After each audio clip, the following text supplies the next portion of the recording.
l'adorer encore. Tu l'as dit, Seigneur, jusqu'à la fin, je vais t'adorer.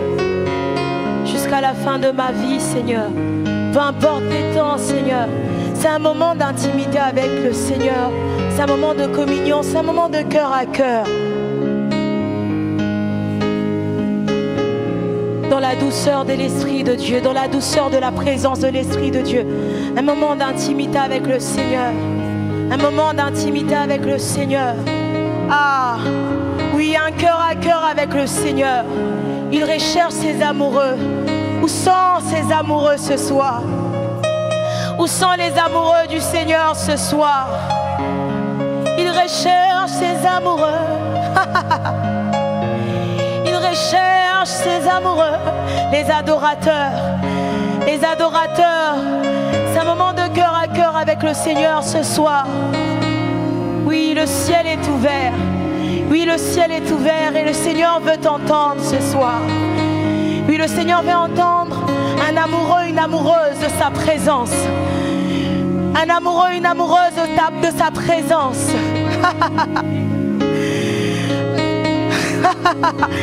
Dans la douceur de l'Esprit de Dieu, de sa présence ce soir. De sa présence ce soir. Et nous voulons demeurer à ses pieds. Demeurer à ses pieds afin de l'adorer. Car c'est ce que nous ferons pour l'éternité. Nous voulons demeurer à ses pieds pour l'adorer. Nous commençons déjà ici sur terre. Nous commençons déjà ici sur terre. L'adorer parce que c'est ce que nous ferons d'éternité en éternité. C'est ce que nous ferons pour l'éternité. C'est ce que nous ferons pour l'éternité.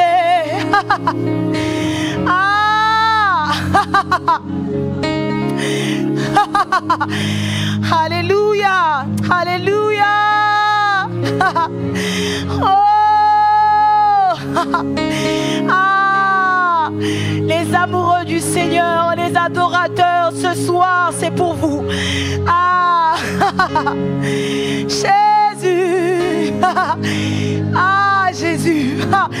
Oh, Jésus. Oh, Jésus. Alléluia. Oh Seigneur, tu es merveilleux. Oh Seigneur, tu es merveilleux. Oh, tu es merveilleux, Seigneur. Tu es merveilleux. Et ce soir, c'est toi que nous contemplons. C'est toi que nous contemplons ce soir. C'est toi que nous contemplons ce soir, Jésus. Jésus. C'est toi que nous contemplons ce soir.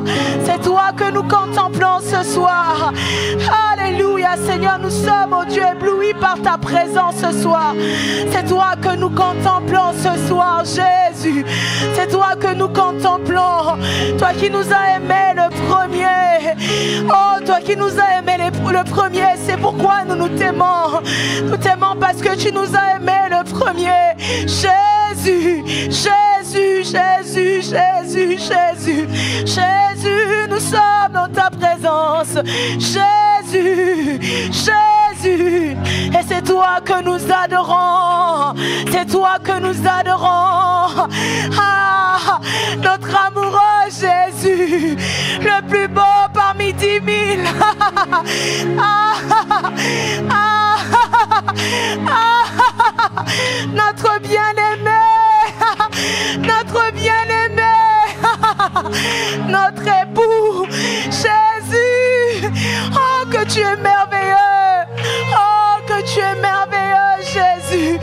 Oh, c'est toi que nous adorons. Notre bien-aimé, notre bien-aimé, notre bien-aimé, c'est toi, Jésus. C'est toi, Jésus. C'est toi que nous adorons ce soir. C'est toi que nous contemplons ce soir. Rien n'est plus beau que ta présence, Seigneur. Rien n'est plus beau que ta présence, Seigneur. Oh, dans ta gloire, oh Dieu. Oh, dans ta gloire alors que tu resplendis. Et c'est toi que nous contemplons. Jésus, Jésus, Jésus, Jésus, Jésus, Jésus, Jésus. Sur ce cheval blanc, toi notre époux. époux, toi notre époux. Jésus, c'est toi que nous contemplons ce soir. Oh, que nous aimons ta présence. Il fait beau dans ta présence, Seigneur.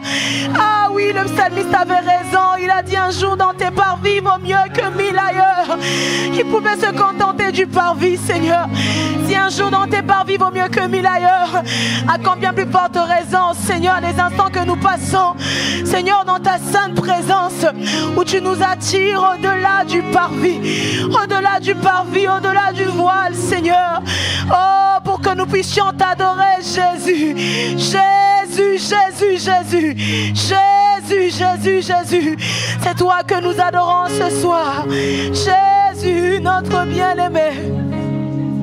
Jésus, notre bien-aimé. Jésus, notre bien-aimé. Jésus, notre bien-aimé. Jésus, notre bien-aimé. Yahweh, Yahweh. Jésus, notre bien-aimé.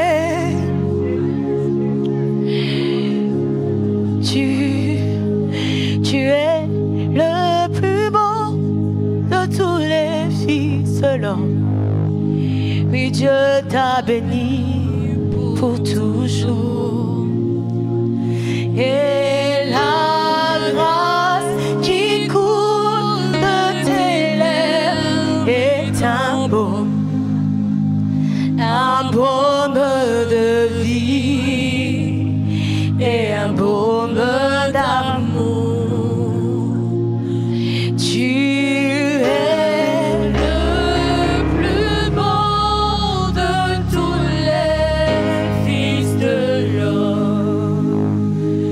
Oui, Dieu t'a béni pour toujours. Et la grâce.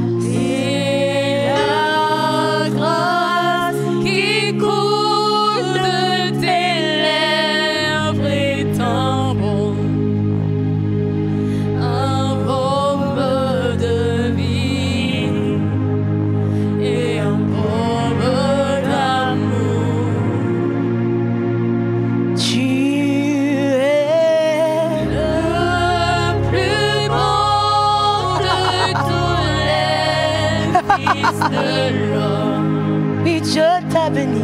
Oui, Dieu t'a béni. Wow. Wow. Et la grâce qui coule de tes lèvres est un baume de vie et un baume d'amour. Je suis malade d'amour.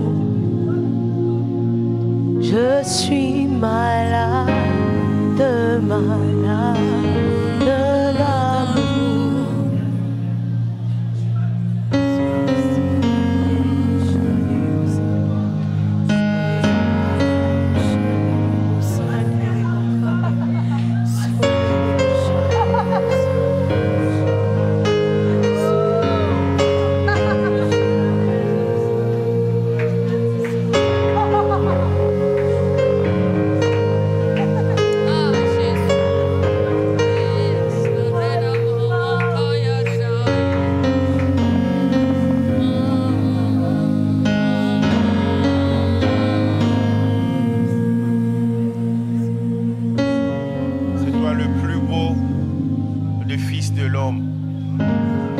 Dieu t'a béni pour toujours. Jésus-Christ. Jésus le Christ.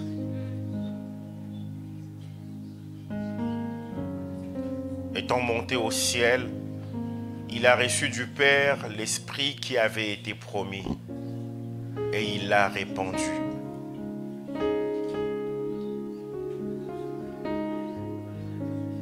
Et dès ces jours, cette promesse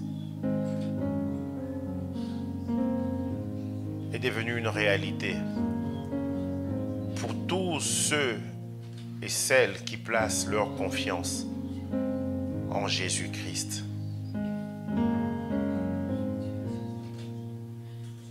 L'auteur de la paix, le prince de la paix,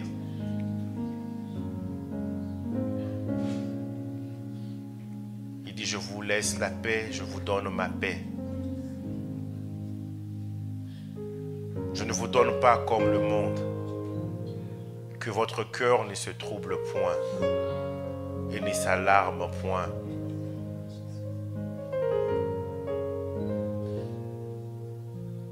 Prince de la paix, toi qui nous as envoyé l'esprit de paix, toi qui désires que nous puissions vivre cette paix de tous côtés.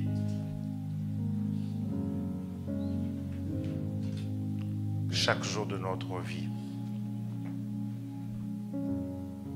Seigneur, comme ta servante le disait en introduisant ces instants, ce n'est pas la parole d'un homme que nous voulons recevoir, mais celle qui vient de toi, celle qui vient de ton cœur, Seigneur. Je ne suis qu'un instrument ayant assisté à ton conseil et qui veut partager ton cœur à ce peuple réuni ici et même ailleurs aussi, connecté à cette même grâce qui se manifeste en ces lieux. Seigneur Jésus, j'invoque ton sang. J'invoque ton sang partout où nous sommes réunis. Je viens briser toute chaîne de l'ennemi au nom de Jésus. Tout ce que l'ennemi a programmé contre les enfants de Dieu, je renverse cela au nom de Jésus-Christ. Dans le nom de Jésus. La Bible nous dit: nous n'ignorons pas ses œuvres, nous n'oublions pas ses desseins. Alors, ces desseins sont renversés parce que l'Éternel renverse les desseins des nations et il anéantit les projets des peuples. Seul ton dessein va s'accomplir durant ce programme ciel ouvert. Dans le nom de Jésus. Amen. Amen. Bonsoir à tous. Nous allons sans plus tarder ouvrir nos Bibles.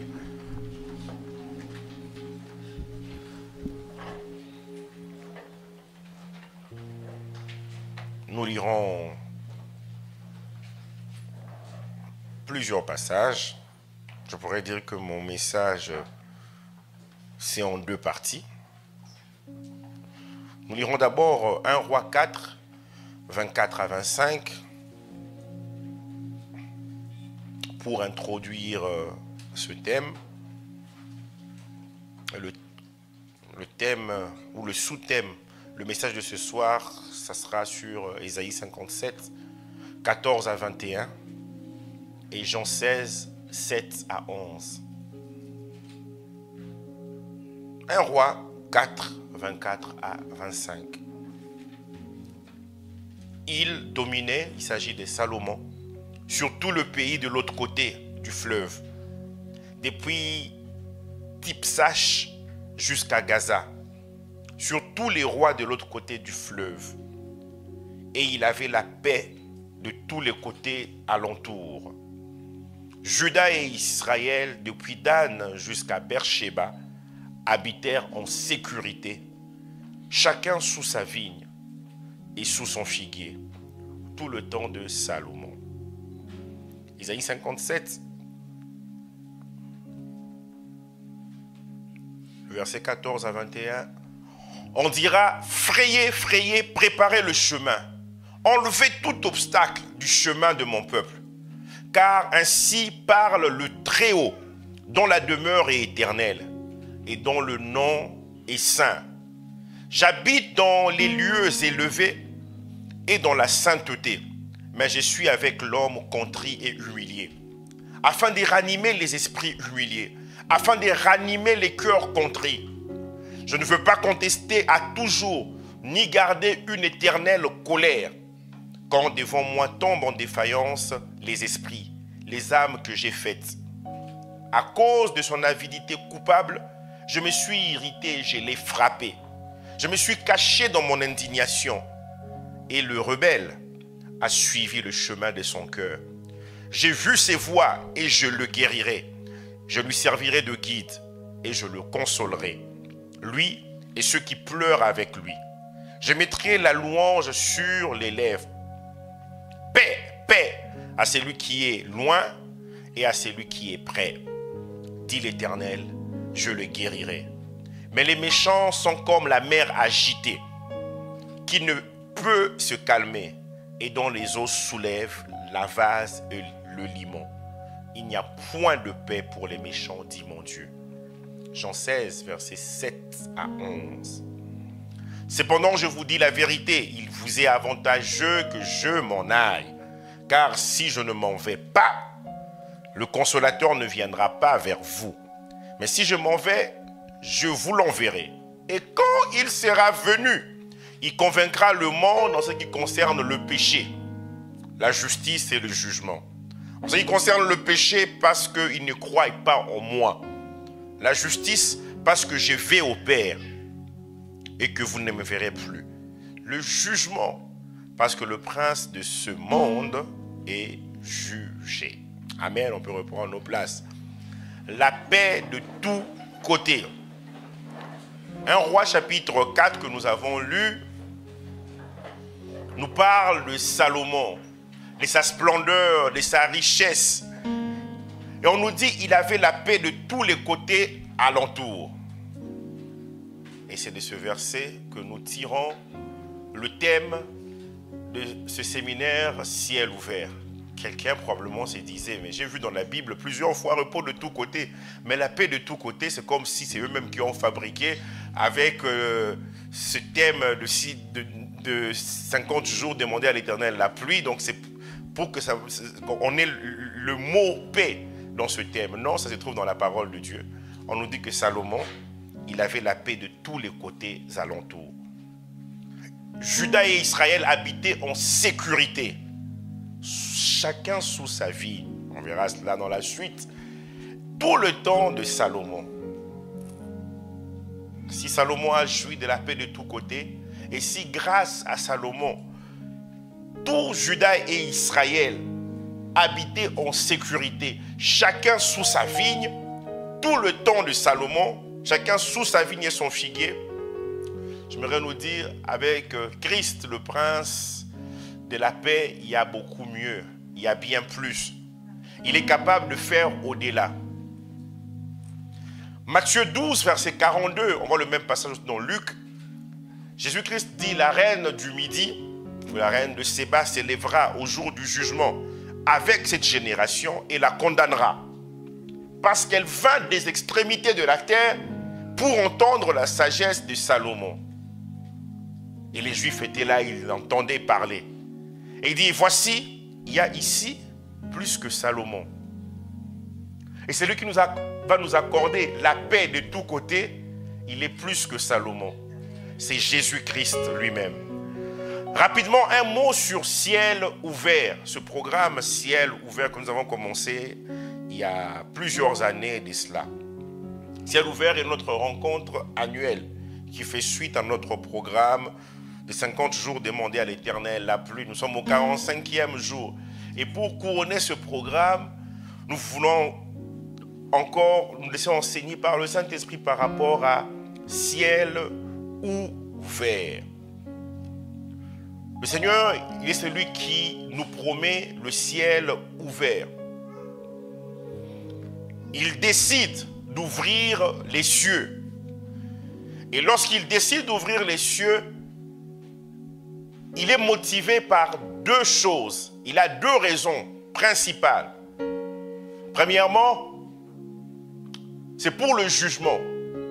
La première fois où la Bible nous parle des cieux qui s'ouvrent, c'était pour le jugement. Ce fut une conséquence des mauvaises actions de l'homme. Genèse 7, 10 à 11 nous dit, 7 jours après, les eaux du déluge furent sur la terre. L'an 600 de la vie de Noé, le second mois, le 17e jour du mois. En ces jours-là, toutes les sources du grand abîme jaillirent et les écluses des cieux s'ouvrirent. La pluie tomba, verset 12, sur la terre 40 jours et 40 nuits. Pour la toute première fois, le ciel s'ouvre. Mais c'est pour juger les mauvaises actions de l'homme.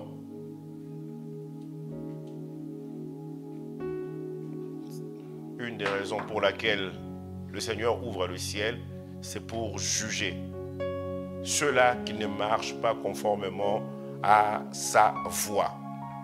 Une autre raison pour laquelle notre Dieu ouvre le ciel, c'est pour bénir. Deutéronome 28, verset 12. Ce passage nous parle de plusieurs bénédictions attachées à ceux qui obéissent à la voix de l'Éternel. Si tu obéis à la voix de l'Éternel, ton Dieu, l'Éternel, ton Dieu t'accordera la supériorité sur toutes les nations de la terre. Tu seras béni dans le champ, tu seras béni dans la ville, tu seras béni à ton départ, tu seras béni à ton arrivée. On cite plusieurs bénédictions. Au verset 12, l'Éternel t'ouvrira son bon trésor, le ciel, pour envoyer à ton pays la pluie en son temps et pour bénir tout le travail de tes mains, ainsi de suite. Il dit qu'il t'ouvrira son bon trésor, le ciel, pour envoyer à ton pays la pluie en son temps. La pluie ne manquera pas. Lorsque ça sera la saison de pluie, tu recevras la pluie. Et quand il part de la sorte, il sait que ce peuple va prendre possession d'une terre où il pleut rarement. Si tu viens d'un pays où il pleut 9 mois sur 12, tu ne peux pas réaliser ce qu'il est en train de dire à Israël. Il sait que sur cette terre-là, ils auront besoin de pluie.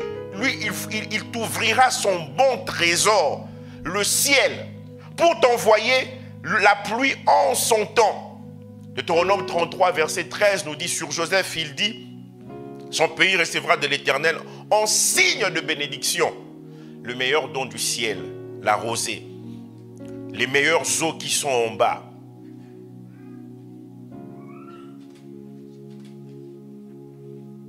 Quels sont les objectifs que nous poursuivons en ce ciel ouvert 2024? Il y en a plusieurs, mais je vais mentionner au moins 3 aujourd'hui. Premier objectif, réaliser que la paix de tous côtés est l'œuvre du Saint-Esprit. C'est lui qui nous accorde cette paix de tous les côtés. C'est le Saint-Esprit. C'est le Saint-Esprit qui a permis à Salomon de vivre la paix de tous côtés. 1 Roi 4 est précédé par plusieurs chapitres. Et dans 1 Roi chapitre 1, alors le sacrificateur Tsadok, verset 38, descendit avec Nathan le prophète, Benaja, fils de Jéhojada, les Kérétiens et les Pélétiens. Ils firent monter Salomon sur la mule du roi David. Et ils le menèrent à Guion. Le sacrificateur Tsadok prit la corne d'huile dans la tente et il oignit Salomon. Le sacrificateur Tsadok prit la corne d'huile, je les lis encore, dans la tente et il oignit Salomon. C'est cette onction, c'est le Saint-Esprit qui fit toute la différence dans sa vie. On sonna de la trompette et tout le peuple dit « Vive le roi Salomon !» Parce que l'onction fait en sorte que dans ton domaine d'action, que tu puisses être un roi. Parce que nous sommes un royaume des sacrificateurs. Tout le peuple monta après lui. Et le peuple jouait de la flûte et s'est livré à une grande joie. On sonne de la trompette.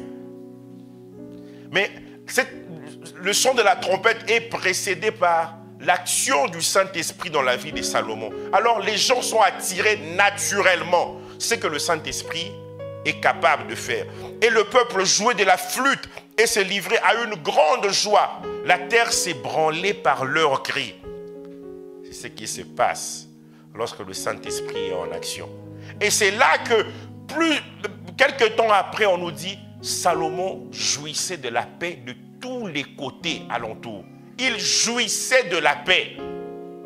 Sans cette onction, il ne pouvait pas jouir de la paix de tous les côtés.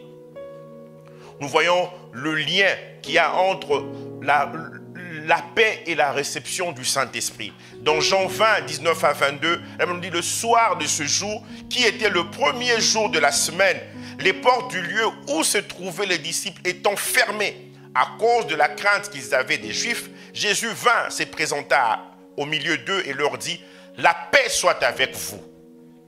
Et quand il eut dit cela, il leur montra ses mains et son côté. Les disciples furent dans la joie en voyant le Seigneur. Jésus leur dit de nouveau: la paix soit avec vous. C'est comme s'il ne réalisait pas. La paix soit avec vous. Il le dit à 2 reprises. Mais je crois qu'il comprenait. Quand il parle, il dit 2 fois: la paix soit à vous, avec vous. Il s'agit de la plénitude de la paix. C'est ainsi que les Hébreux s'est salué. Paix, paix, shalom, shalom. 2 fois. Paix, paix. Il ne disait pas shalom et shalom. Shalom, shalom, shalom à l'infini. La paix soit avec vous. Comme le Père m'a envoyé, moi aussi je vous envoie. Et il dit, et cette paix là est toujours associée au Saint-Esprit. Après ces paroles, il souffla sur eux et leur dit: recevez le Saint-Esprit. Recevez le Saint-Esprit. Sans le Saint-Esprit, il est impossible de vivre la paix de tous les côtés. Un autre objectif de ce ciel ouvert, c'est expérimenter la paix dans tous les aspects de notre vie. Dans tous les aspects. Ça ne doit pas s'arrêter le dimanche, mais c'est un début pour quelque chose de glorieux, jusqu'à ce que Christ vienne nous chercher, si nous restons attachés à lui. Psaume 144, versets 12 à 15. Nos fils sont comme des plantes qui croissent dans leur jeunesse. Nos filles comme les colonnes sculptées qui font l'ornement de palais. Nos greniers sont pleins. Il parle de la famille, mais il parle aussi de ce qu'il a grâce à l'œuvre de ses mains. Il dit: nos greniers sont pleins, regorgeant toute espèce de provision. Toute espèce de provision. Nos troupeaux se multiplient par milliers, par 10 000 milliers dans nos campagnes. On n'arrive même plus à compter. Nos génisses sont fécondes. Point de désastre, point de captivité, point de cri dans nos rues. Au verset 15, il nous livre le secret. Heureux le peuple pour qu'il en est ainsi.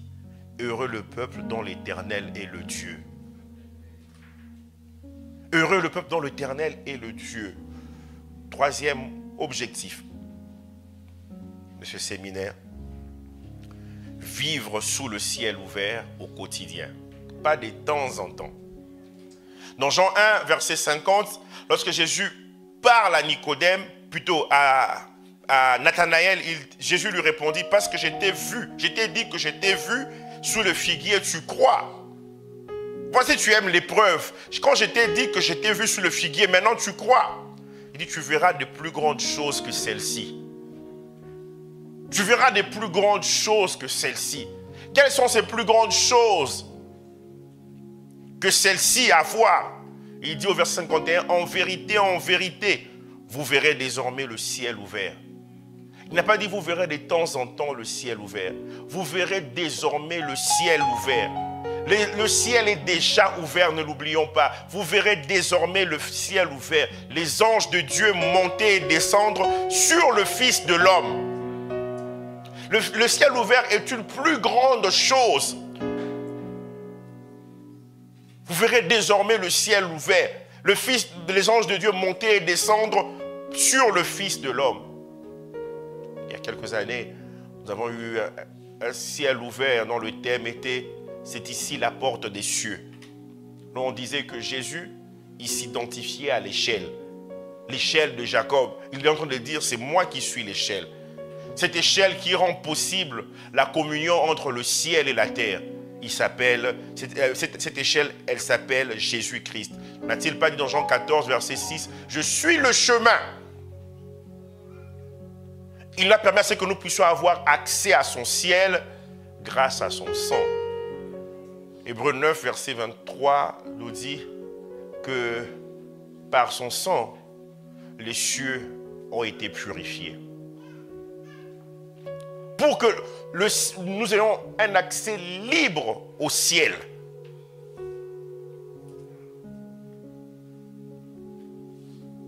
Et si nous saisissons les objectifs que nous voulons poursuivre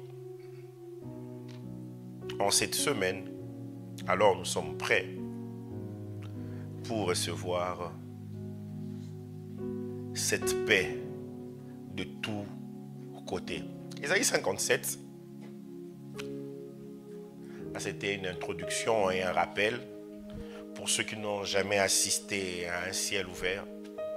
Vous savez, quand on commence un programme, la première année, les gens savent. Mais dans la transmission, souvent, les gens ne savent pas toujours transmettre. Bon, on vit à ciel ouvert. Pourquoi? Pourquoi on dit ciel ouvert? C'est juste un slogan. Ah, j'étais à ciel ouvert. J'étais à ciel ouvert. Non. Il est important de comprendre. Ce ciel ouvert, c'est la présence de Dieu qui est rendue palpable dans notre vie. Parce que ce ciel, ce n'est pas l'atmosphère, ce n'est pas le ciel que nous voyons. C'est plus que cela, c'est la présence de Dieu qui vient et se manifeste pleinement. Et pour vivre cette paix de tous côtés, le sous-thème de ce soir, c'est paix, paix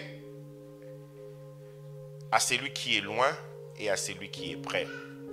Paix, paix à celui qui est loin et à celui qui est près. Entre parenthèses, paix, paix par la conviction du Saint-Esprit. Par la conviction du Saint-Esprit. Nous mettons ces deux passages, Isaïe 57, Isaïe 16, Jean 16 plutôt, ensemble. Quand vous lisez Isaïe 57, verset 13, verset 12, Judas se livre à l'idolâtrie. À cause de son idolâtrie, Judas ne jouit pas pleinement de l'héritage qui lui est réservé. Quand vous lisez Isaïe 57, par exemple, le verset 13, Isaïe 57, le verset 13, je vais trouver. Voici ce qui est dit dans la parole concernant ce peuple. Elle nous dit, quand tu crieras, la foule de tes idoles te délivrera-t-elle? Ils sont idolâtres. Le vent les emportera toutes, un souffle les enlèvera. Mais celui qui se confie en moi héritera le pays et possédera ma montagne sainte. Il ne crie pas à l'Éternel, il ne possède pas la montagne sainte. Il n'hérite pas du pays comme il se doit.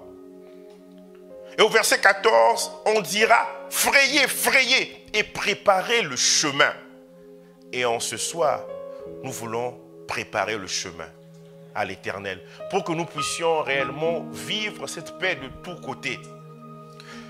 Frayez, frayez, préparez le chemin. Enlevez tout obstacle. Le ciel, Jésus a dit, vous verrez désormais le ciel ouvert. Mais pourquoi nous ne voyons pas ce ciel ouvert? Puisque nous ne voyons pas ce ciel ouvert, nous demandons toujours au Seigneur, Seigneur, ouvre le ciel. Il dit, mais j'ai déjà ouvert le ciel. J'ai déjà dit, vous verrez désormais le ciel ouvert.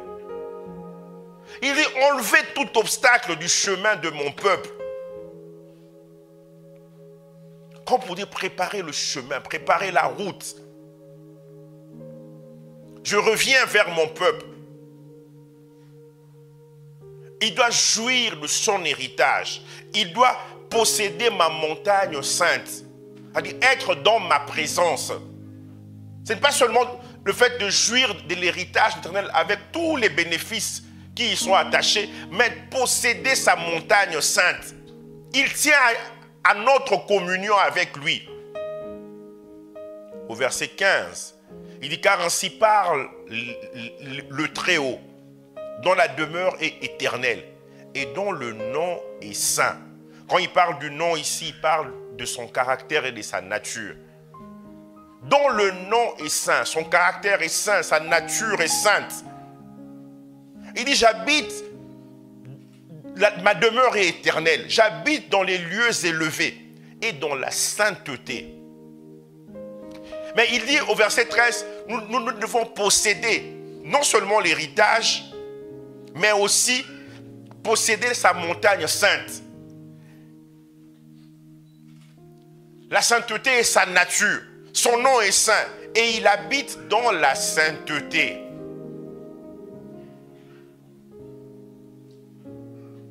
dis à ton frère ou à ta soeur, à droite et à gauche, Dieu habite dans la sainteté. Ne te laisse même pas intimider. Même si tu connais son histoire, dis-lui, Dieu là, il demeure dans la sainteté.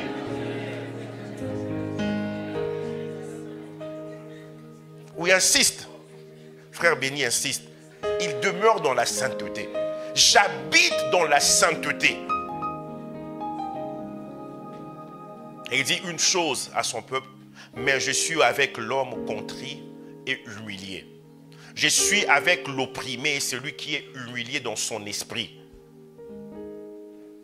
Ils vivent dans l'idolâtrie, ils vivent dans le péché. Mais il dit, je suis avec l'homme contrit et humilié.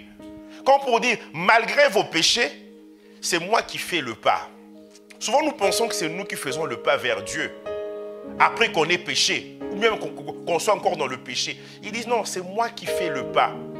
Jésus-Christ a dit, personne ne peut venir à moi si le Père ne l'attire. Donc, sois humble. Oh non, c'était moi-même un jour, je me suis levé, je me suis dit, je dois changer. Non, ce n'est pas toi-même. Il t'a attiré. L'apôtre Paul dit quoi? Ce qui est bon, je le sais, n'habite pas en moi. Tu ne peux rien produire de bon. Je ne peux rien produire de bon sans Jésus. Ça te rend humble, hein? Oui. Oh non, ma nouvelle naissance, c'était moi-même. Je me suis levé, je dis, je dois changer. Non, c'est lui qui t'a attiré. Il dit, je suis avec l'homme contrit et humilié. Je reprends encore l'autre version, mais aussi avec l'homme opprimé et celui qui est humilié dans son esprit. Afin de ranimer les esprits humiliés, afin de ranimer les cœurs contrits. Je suis avec toi. Il est avec celui qui, afin de ranimer les esprits humiliés. Il vit avec celui qui est humilié dans son esprit. Humilié dans son esprit.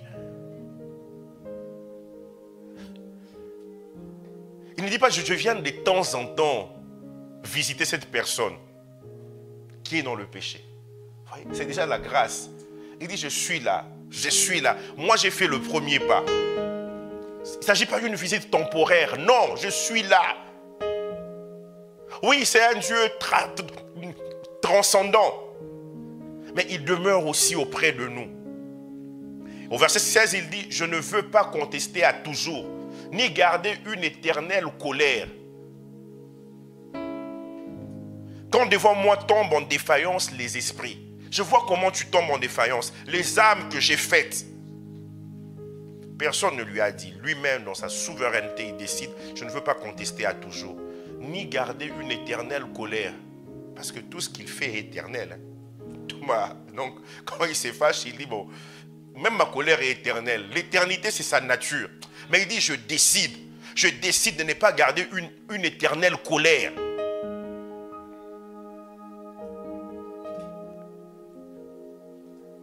Il dit, je prends l'engagement de faire en sorte que le temps de ma colère ne puisse pas être éternel. Pourquoi? Psaume 103, 14 nous dit, car il sait de quoi nous sommes formés.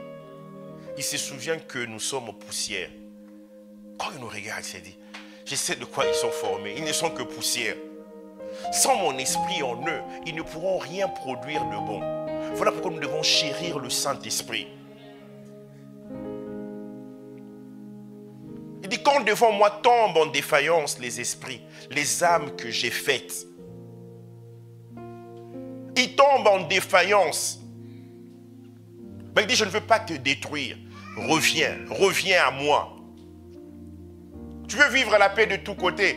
Il dit alors, paix à celui qui est loin et à celui qui est près. À celui qui est loin, c'est celui-là qui n'a pas encore accepté Jésus. À celui qui est près, il avait accepté Jésus, mais il s'est éloigné. Il est prêt. Jésus l'a dit une fois à quelqu'un, il dit, tu n'es pas loin du royaume de Dieu. Mais Jésus ne lui avait pas dit que tu es dans le royaume de Dieu. Tu n'es pas loin.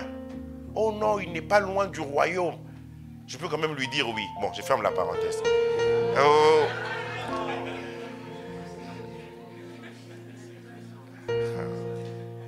Ciel ouvert, on revient à ciel ouvert. Ouais. Vous aimez beaucoup ce sujet-là, mais on revient à ciel ouvert. Au verset 17, à cause de son avidité coupable, je me suis irrité, je l'ai frappé. Il y a de ces choses qui vous arrivent, ce n'est pas le diable, c'est Dieu lui-même. À cause de son avidité coupable, il dit, je me suis irrité, je l'ai frappé. Ce peuple ne s'est point repenti. Dieu avait envoyé Ésaïe. Déjà dans Ésaïe 1, il dit, le bœuf connaît son possesseur, l'âne sa crèche, mais Israël ne me connaît pas. Au verset 1, déjà, Dieu prend à témoin le ciel et la terre. Cieux, écoutez, terre, entendez ma voix. J'ai élevé des enfants et ils se sont révoltés contre moi. Le bœuf connaît son possesseur, l'âne sa crèche, mais mon peuple ne me connaît pas. Mais ça fait mal d'être avec quelqu'un et la personne ne nous connaît pas. Et Dieu dit, mon peuple, ce n'est pas des Philistins, mon peuple, mais il ne me connaît pas. Il dit, je me suis caché dans mon indignation. Je me suis caché. Comme vous lisez Isaïe 1, il dit, je ne sais même plus où vous frapper. Partout il y a plaie, confusion à cause du péché. Il dit, je ne sais même plus. Peut-être c'est ton cas en ce soir. Mais tu as dit, je suis venu pour ciel ouvert, la paix de tous côtés. Ah oui. Il faut d'abord que tu fasses la paix avec Dieu. Le peuple ne s'est pas repenti, malgré le fait que Dieu ait caché sa face dans son indignation. Écoutez la suite, il dit, le rebelle a suivi le chemin de son cœur. Le rebelle, il décide de suivre le chemin de son cœur. Il sait ce que Dieu lui a dit. Il connaît sa loi. Personne n'ignore ici que le péché est mauvais et Dieu est le péché. Tout le monde le sait. Et quand tu pêches, tu sais que tu pêches. Même si tu t'es dit, je ne pêche pas, tu t'es dit en toi-même, non, quand même, ça, ce n'est pas la corruption. Mais dans le cœur, tu sais.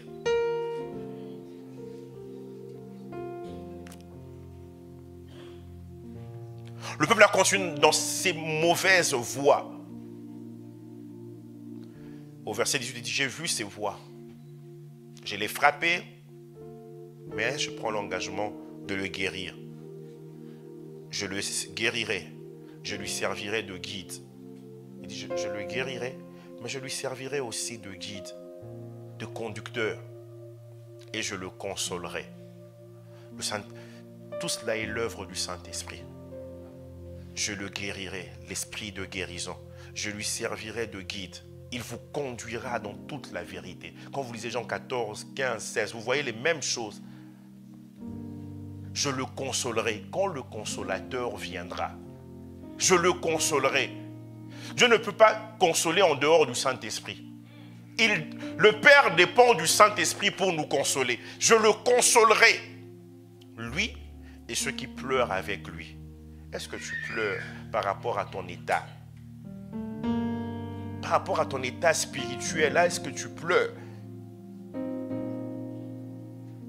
Dieu dit, je le guérirai. Quand on dit, je le sauverai, je le restaurerai, je le conduirai, je le comblerai de consolation.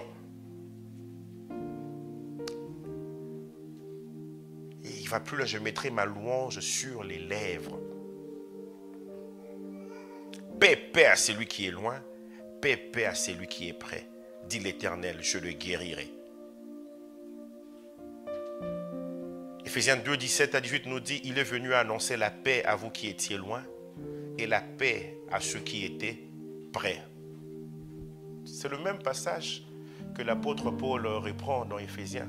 Quand vous lisez la vie de l'apôtre Paul, lui, il avait vraiment reçu la révélation du livre du prophète Ésaïe. Là où Dieu lui dit, Dieu parle à Ésaïe, l'apôtre Paul lui-même se l'approprie. Je ferai de toi la lumière du monde, voilà, tu relèveras des fondements antiques, tout ça, des décombres. Il se l'approprie. C'est ça lorsque on vit en communion avec le Seigneur. Ce qui est écrit dans la parole de Dieu, ça devient mien. Il a beaucoup cité le livre du prophète Ésaïe. Paix à vous qui étiez loin et la paix à vous qui étiez près. Car par lui, par Christ, nous avons les uns et les autres accès auprès du Père. dans un même esprit. La bonne nouvelle que Jésus vient de nous annoncer, c'est qu'on peut être en paix avec Dieu. La paix pour ceux qui sont encore loin, ils peuvent venir au Seigneur. Et ceux qui sont prêts, mais qui ne sont pas encore, qui ne sont plus comme auparavant en Christ. Afin que nous puissions avoir tous accès auprès du Père dans un même esprit. Et le rétrograde qui revient à la maison. Et celui qui n'a jamais accepté Jésus, en l'acceptant, il dit, nous avons les uns les autres accès auprès du Père dans un même esprit. On n'a pas deux esprits, c'est le même esprit là. Donc ne sois pas étonné que quand le rétrograde revient, le Saint-Esprit agisse dans sa vie, peut-être même plus que dans ta vie. Dans un même esprit. Amen. Oh, mais pourquoi vous ne dites pas Amen? Mon verset 20, il dit, mais les méchants sont comme la mer agitée. Il y a de ceux-là qui tombaient en défaillance, qui avaient un cœur meurtri, contrit face à leur péché. Mais il y avait quand même des méchants qui résistaient dans le royaume de Juda. Il dit, les méchants sont comme la mer agitée, qui ne peut se calmer, et dont les eaux soulèvent la vase et le limon. Sans la paix que Christ apporte, nous serons continuellement dans l'agitation. Il dit, la mer agitée. C'est comme ça que Dieu décrit le méchant, qui ne peut se calmer. Troublé la nuit, troublé le jour, troublé à midi, troublé en tout temps. Au verset 21, Dieu nous dit, il n'y a point de paix pour les méchants, dit mon Dieu. Il n'y a point de paix. Il n'y a point de paix pour le méchant. Ils ne peuvent pas s'attendre aux bénédictions de Dieu, ni à la joie de sa présence. Au verset 10 d'Ésaïe 57, il parle à son peuple. Il dit, écoutez, à force de marcher, tu te fatigues. Le péché, ça fatigue. À force de marcher, tu te fatigues. Tu dois toujours avoir des stratégies pour mentir, pour faire ceci, pour rouler les choses. Voilà. Et souvent même, tu oublies que tu avais dit telle chose.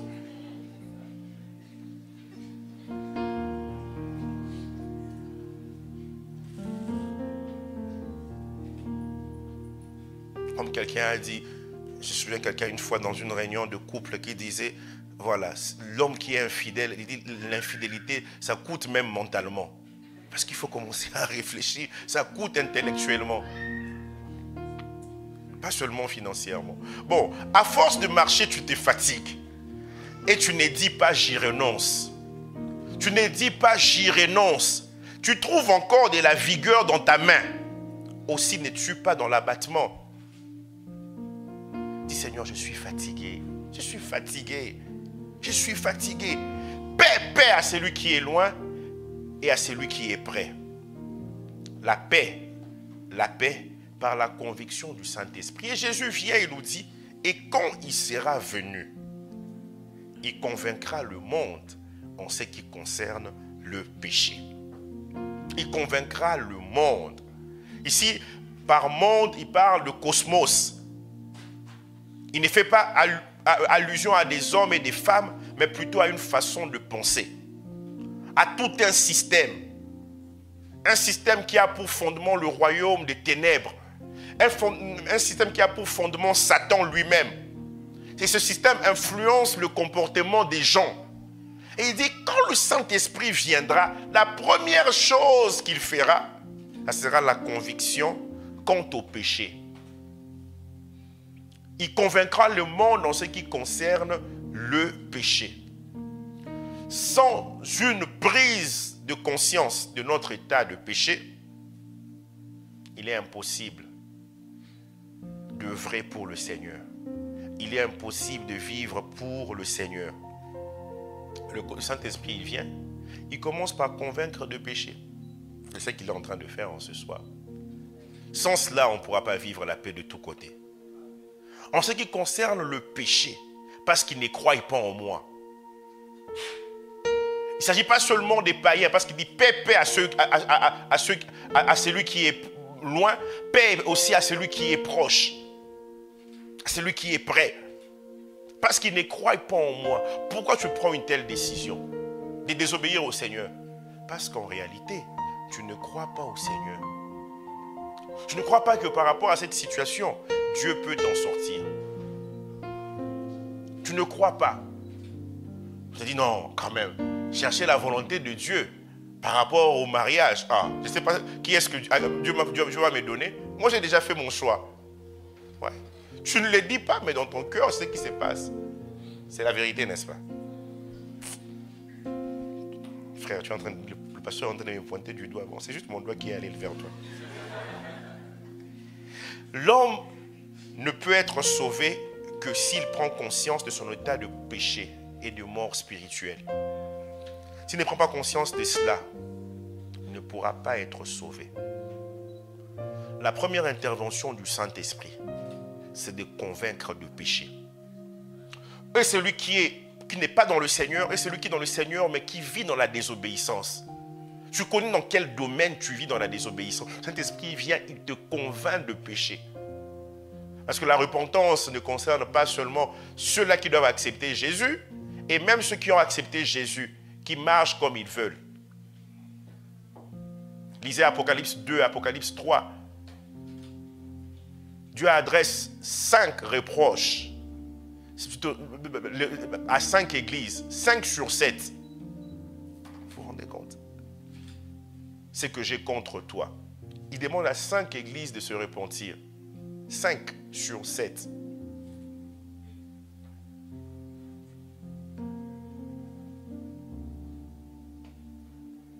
Or, ces dieux-là, ils marchaient au milieu de... On dit, c'est lui qui marche au milieu de 7 chandeliers-là, qui représentent l'église, les églises. Et puisqu'il marche, il sait aussi dénoncer ce qui ne va pas. Et le Saint-Esprit, lorsqu'il vient convaincre, c'est pour non seulement que nous parvenions au salut, mais pour que nous puissions aussi jouir de la vie que Dieu a pour nous. Dieu a une vie surabondante, une vie abondante. Il met cette vie à notre disposition. Voilà pourquoi il vient nous convaincre de péché. Est-ce que tu prends conscience de ton état spirituel? Dans l'Ancien Testament, on n'oignait pas ce qui était impur. Salomon a reçu cette onction parce qu'il était pur.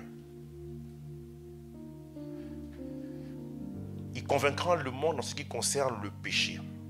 Cette conviction ne signifie pas seulement dénoncer le péché, mais cette conviction donne au pécheur la possibilité de sortir du péché. Et quand quelqu'un fait le mal, là, quand il pêche, il le sait. Il peut faire semblant, mais il sait. Mais maintenant, le Saint-Esprit vient pour dire, tu fais le mal, mais là, quand le bien n'habite pas en toi, dans ma conviction du péché, je t'apprends aussi comment sortir de ce péché-là. La connaissance seule du péché ne suffit pas. Il veut que nous puissions avoir un dévoilement de ce péché-là, la révélation, pour entrer dans une communion avec lui, le Saint-Esprit. Et quand il nous convainc de péché, cette même conviction-là nous donne aussi la capacité de vivre pour Dieu, de résister au péché, de commencer une nouvelle vie si on n'a pas accepté Jésus. Ou bien de reprendre à vivre conformément à cette nouvelle vie. Si un jour nous avons réellement connu le Seigneur. Il dit, il convaincra le monde en ce qui concerne le péché. Sans le Saint-Esprit, il est impossible de convaincre quelqu'un du péché. Sans l'intervention du Saint-Esprit, le péché ne pourra que nous contrôler. Romains 6, 12 nous dit que le péché ne règne donc pas dans votre corps et n'obéissez pas à ses convoitises. Le péché a un règne. Le péché est fort. Voilà pourquoi Jésus est mort à la croix pour le péché, pour nous sortir du péché. Jean-Baptiste l'a vu, il a dit non. Voici l'agneau de Dieu qui ôte le péché du monde. Est-ce que nous réalisons la gravité du péché? À cause du péché, Jésus a pleuré à la croix. Il a dit, mon Dieu, pourquoi m'as-tu abandonné? Il est allé jusqu'à l'enfer à cause du péché. Le Père l'a abandonné.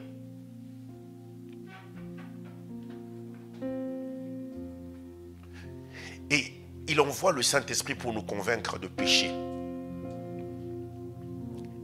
Il peut se servir d'un frère pour nous convaincre du péché. C'est-à-dire, c'est lui qui parle à ce frère-là. Il peut se servir de la parole de Dieu alors qu'on lit, on est convaincu du péché. Une prédication qu'on écoute, on est convaincu du péché. C'est toujours le Saint-Esprit. J'ai béni le Seigneur pour le frère par qui j'ai accepté Jésus, mais je sais une chose, c'est le Saint-Esprit qui m'a convaincu.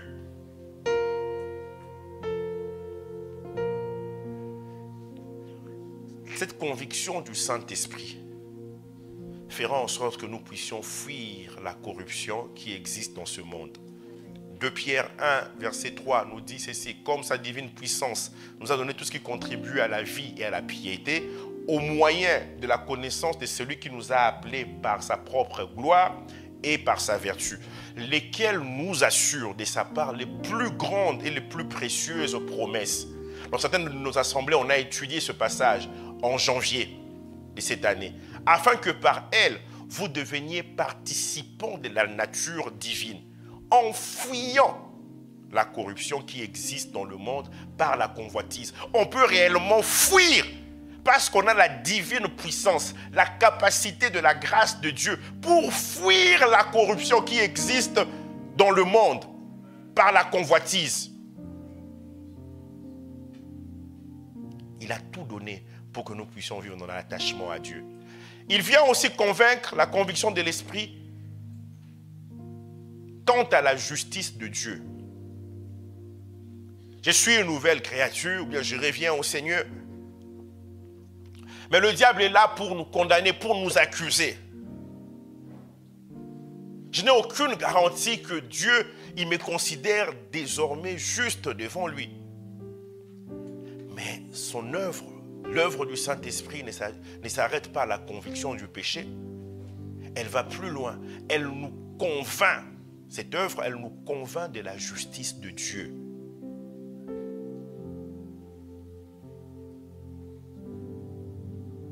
Je peux être sûr que Dieu me déclare juste. Il dit, en ce qui concerne le péché, parce qu'il ne croit pas en moi, la justice, verset 10 de Jean 16, parce que je vais au Père et que vous ne me verrez plus.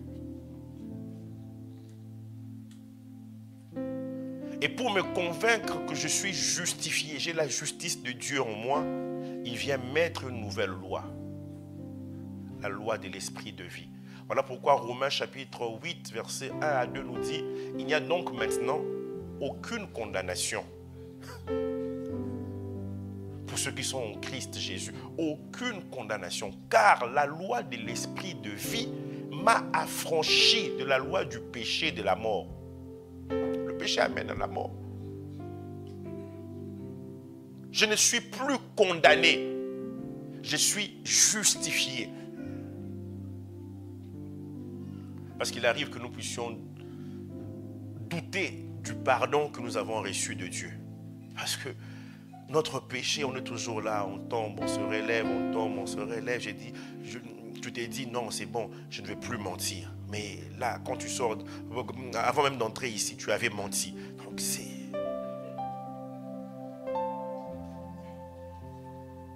Et là, tu commences même à douter. Il dit la conviction de la justice. Et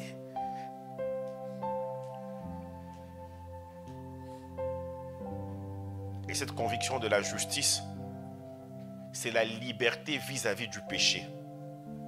Je suis libre de ne plus pécher. C'est ce que la justice fait. Dieu nous déclare justes, comme n'ayant jamais péché. Et le Saint-Esprit, c'est son œuvre. C'est lui qui nous convainc. Ah, je suis juste devant Dieu. Parce que nos actions nous accusent. Dans l'Ancien Testament, il y a ce passage où on dit, si nos péchés témoignent contre nous, donc nos péchés deviennent nos témoins. Il dit, toi tu pardonneras. Nos péchés témoignent contre nous. Le péché, quand nous le faisons, nous sommes dans la joie. Et à un moment, le diable se retire. Et il y a l'amertume. On se dit, mais il y avait une joie depuis des jours, depuis des heures, depuis même des mois, des années. Le péché condamne même ses amis.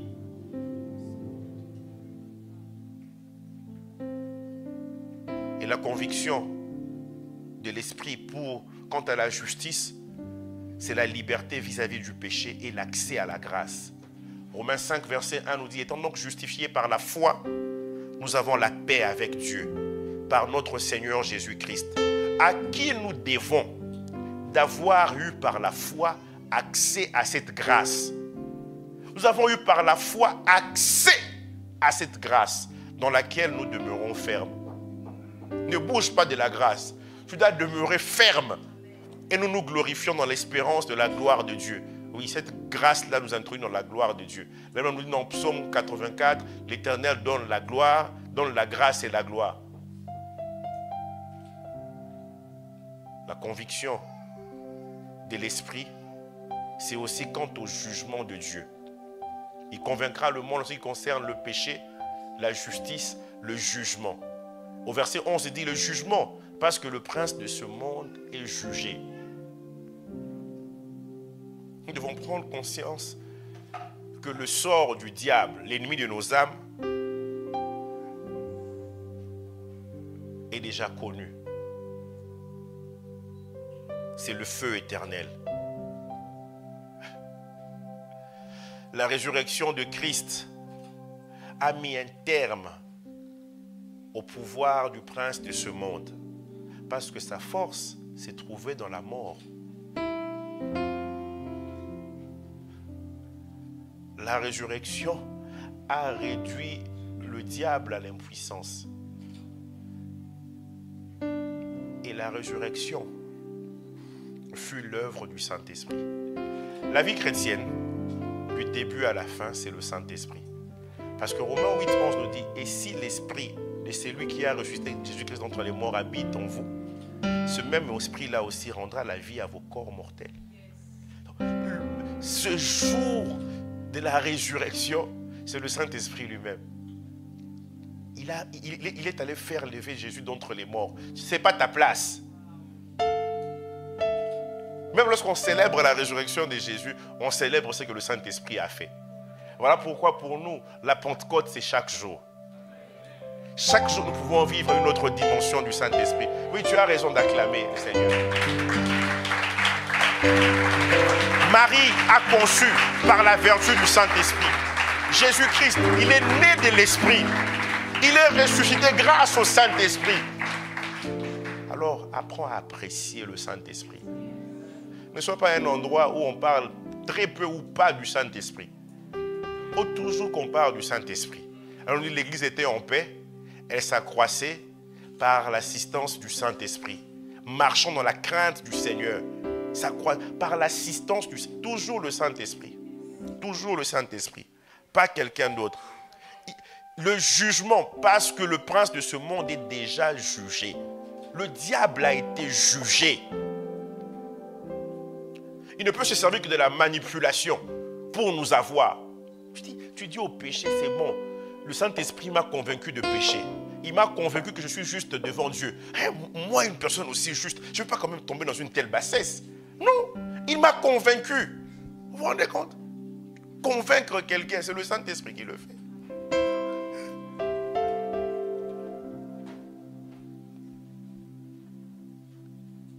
La conviction aussi par rapport au jugement. Jean 12, 31, il dit, maintenant a lieu le jugement de ce monde. Maintenant, le prince de ce monde sera jeté dehors. Jeté dehors. Il ne viendra plus se présenter devant toi. Non, jeté dehors. Parce qu'il faut que tu vives cette paix. Il dit paix, paix à celui qui est loin, paix, paix à celui qui est près. Le diable a été vaincu à la croix. Nous pouvons alors avoir la victoire sur le diable dans tous les domaines de notre vie. Il a été vaincu à la croix. La résurrection est venue pour confirmer son échec, sa défaite éternelle. Et c'est la grâce au sacrifice de Christ. La colère divine a été apaisée. L'ennemi n'a plus de pouvoir sur nous, nous qui sommes enfants de Dieu. Cette œuvre de la croix travaille en collaboration avec l'œuvre de l'Esprit.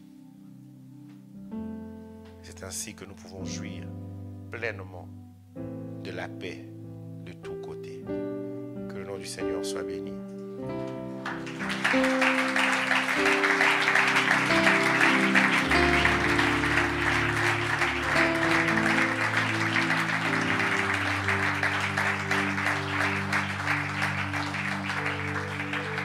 Nous pouvons dissocier l'œuvre de la croix et l'œuvre de l'Esprit.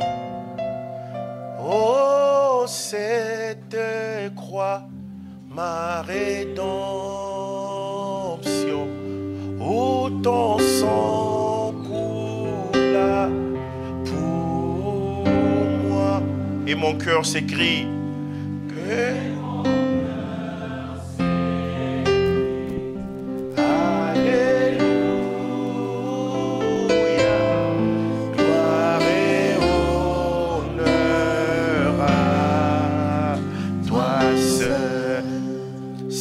Croix. Oh, cette croix, ma rédemption,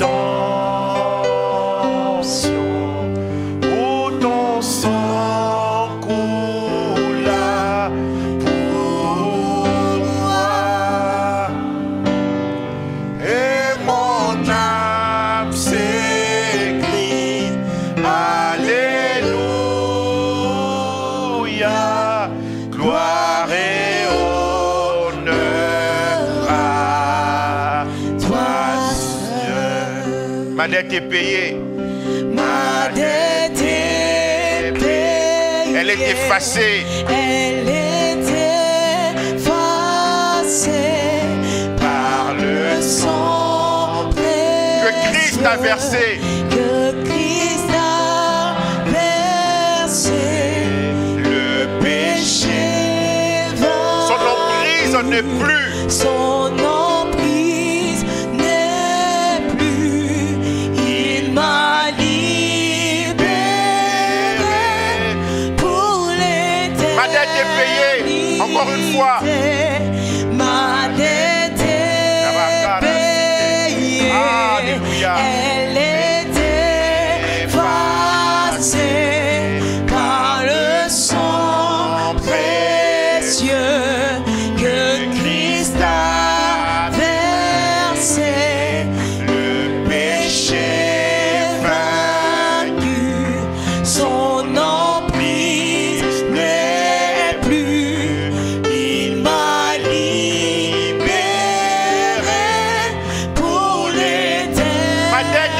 Encore une fois, ma dette est payée. Chante avec conviction, avec foi. Elle est effacée par le sang précieux que Christ a versé. Le péché vaincu, son emprise n'est plus. Il m'a libéré pour l'éternité. Oh, cette croix, oh, cette croix. Oh, cette croix, ma rédemption, où ton sang coula pour moi. Que mon âme s'écrie Alléluia, gloire et honneur à toi seul. Alors parle au Seigneur. Alors que le Seigneur t'a parlé, il t'a convaincu par son esprit. Il dit, tu veux vivre la paix de tous côtés. Le préalable, c'est cette paix avec Dieu. Il dit frayer le chemin, enlever tout obstacle. Enlever tout obstacle. Enlever tout obstacle. Tu réalises que le péché constitue un obstacle dans ta vie. Avance là où tu es. Viens ici. Viens recevoir ce que Christ a prévu pour toi. Ce que Christ t'a accordé à la croix. Ce message t'a interpellé. Tu n'es pas venu pour quelqu'un. Tu es là pour que tu puisses vivre cette paix de tous côtés. Mais voici tous ces obstacles qui sont présents. Merci frère. Y a-t-il encore quelqu'un d'autre? Le Seigneur connaît ton cœur. Il dit paix, paix à celui qui est loin, mais à celui aussi qui est près. Est-ce qu'il y a de ceux-là qui sont prêts, mais qui ont failli? Est-ce qu'il y a de ceux-là qui sont loin, qui ont toujours failli, qui ont besoin de Jésus? Vous pouvez l'accepter aussi. Alors parlez au Seigneur. Il dit, je ne contesterai pas à toujours. Je ne garderai pas une colère éternelle. Il dit non, il nous fait cette promesse. Il dit quand on tombe en défaillance devant lui, il ne résiste pas. Il ne résiste pas. Il dit, je mettrai la louange sur les lèvres. Paix, paix à celui qui est loin et à celui qui est près. Dit l'Éternel, je le guérirai. Il dit, je lui servirai de guide. Je le consolerai. Lui et ceux qui pleurent avec lui. Lui et ceux qui pleurent avec lui. Oh, c'est même Dieu qui a caché sa face dans son indignation. Il dit, je me découvre. Je me découvre. Tu peux me voir. Tu peux me voir face à face. Tu peux me voir face à face. Tu peux me voir face à face. Je dis, Seigneur, non, ta nature en moi refuse que je puisse vivre dans le péché, dans la colère. Je ne sais quel péché. Dans le mensonge du diable. Dans l'incrédulité. Oui, l'incrédulité est un péché. L'apitoiement sur soi est un péché. C'est Dieu qui a dit qu'il peut guérir ton âme meurtrie. Mais toi, tu n'y crois pas.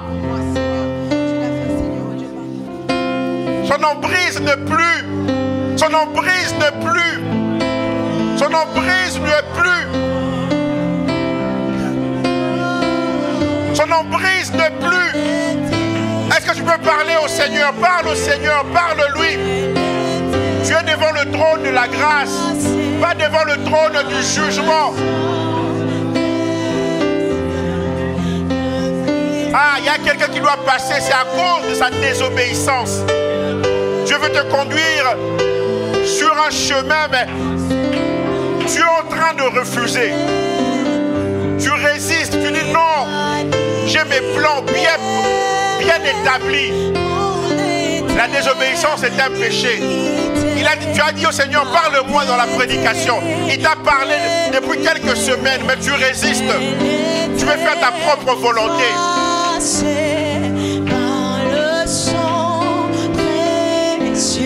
Éprouve du repentir. Le Seigneur dit que tu peux y arriver. Tu dis non, je n'y arriverai pas. Je n'y arriverai pas. Cette vocation est très grande. Tu refuses. Tu doutes de la capacité de Dieu d'accomplir des grandes choses par toi. Réponds-toi aussi. Parce que le péché, c'est aussi manquer le but.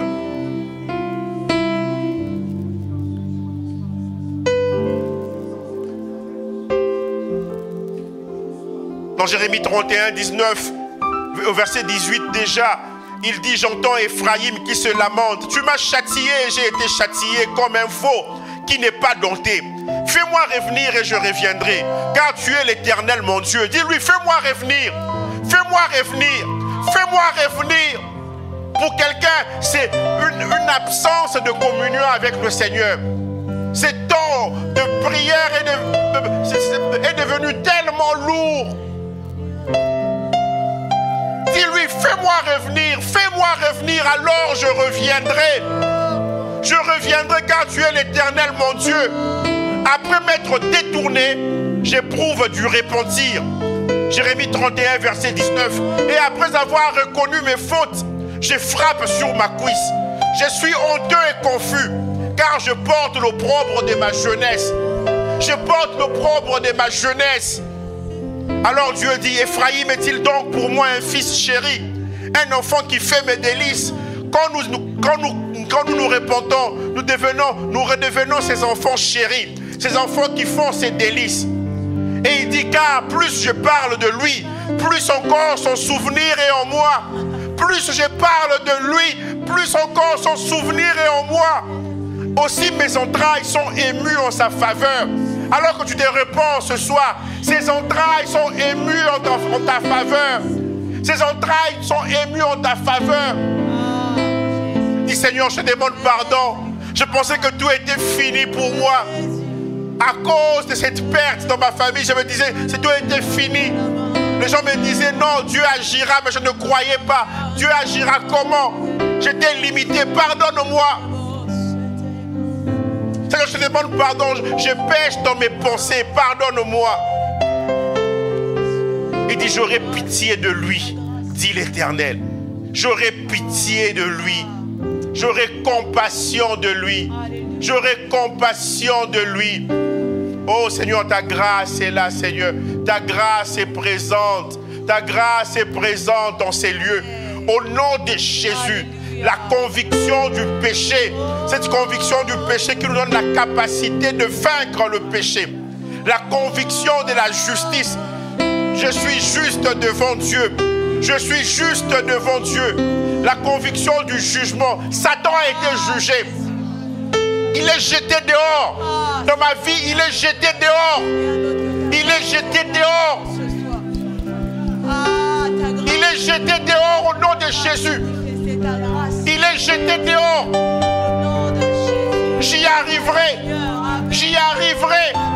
J'y arriverai au nom de Jésus. Au nom de Jésus. Au nom de Jésus. Étant donc justifiés, nous avons la paix avec Dieu. Ah, nous avons eu accès à cette grâce. Nous avons eu accès à cette grâce. Nous avons eu accès à cette grâce de paix. Nous avons accès à cette grâce. Pourquoi dis-tu c'est trop grand pour moi? Est-ce que cette personne connaît mon passé? Mais tu as été justifié. Tu as eu accès à cette grâce. Tu as eu accès à cette grâce.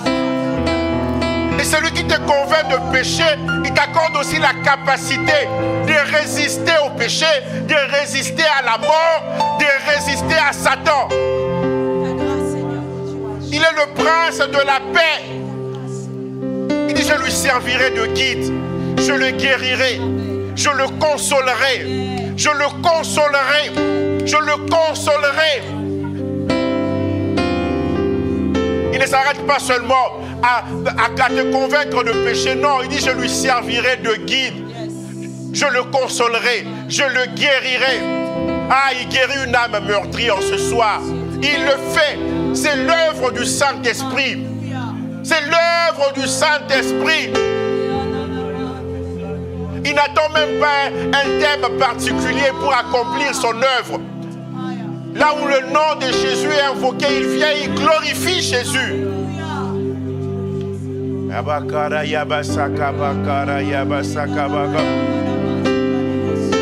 Dans ma vie, je ne suis rien sans ta grâce. Je ne suis rien. Je ne suis rien sans ta grâce. Je ne suis rien sans ta paix. Oh Seigneur. Ta grâce, ta grâce. Au nom de Jésus. Au nom de Jésus. Au nom de Jésus.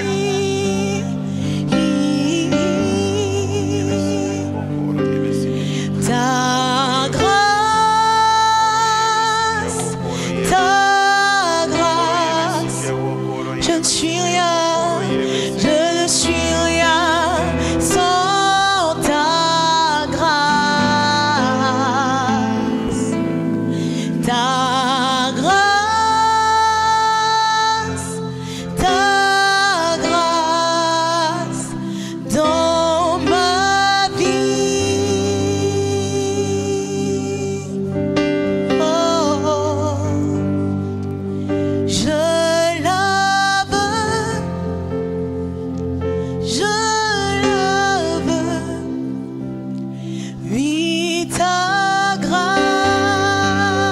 Esprit de grâce, merci pour ton œuvre en ce lieu, cette œuvre de conviction, pas uniquement ici, mais également dans nos différentes églises, dans nos cellules. Tu œuvres dans les cœurs. La conviction du péché, la conviction de justice, mais aussi la conviction du jugement. Merci pour tous ceux qui ont répondu à l'appel.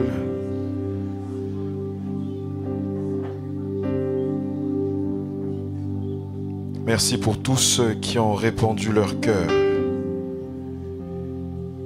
et qui se sont approchés de l'autel, qui se sont prosternés là où ils sont, à la maison ou dans les cellules, dans une église en particulier pour crier à toi. Et merci parce que nous répartons, ils répartent chez eux totalement renouvelés. Cette capacité de vivre ta vie. C'est au-delà de la connaissance du péché, mais la capacité de répondre aux exigences de la grâce. Nous te rendons grâce pour cette première soirée et merci également pour demain. Tu désires nous emmener encore plus loin afin que nous puissions œuvrer, expérimenter le ciel ouvert tous les jours. Merci pour cette introduction. Bénis ton serviteur. Bénis ces offrandes que nous apportons ce soir. Sanctifie-les, multiplie-les. Au nom de Jésus. Amen. Nous apportons nos offrandes alors que nous finissons ces moments. Je nous rappelle que nous nous retrouvons demain, nous tous dans la même chaîne, à 5 h du matin. Connectons-nous tous ensemble et prions ensemble. C'est la dernière semaine, la dernière ligne droite, la fin d'une chose vaut mieux que son commencement. Amen. À quoi servirait-il d'avoir jeûné et arrivé à la fin de tout lâcher sous prétexte d'être fatigué? Si tu l'es, redouble encore un peu plus d'efforts et force-toi. Amen. Et compte sur la grâce de Dieu. Et tu n'attendras pas le dernier jour pour expérimenter des grandes choses.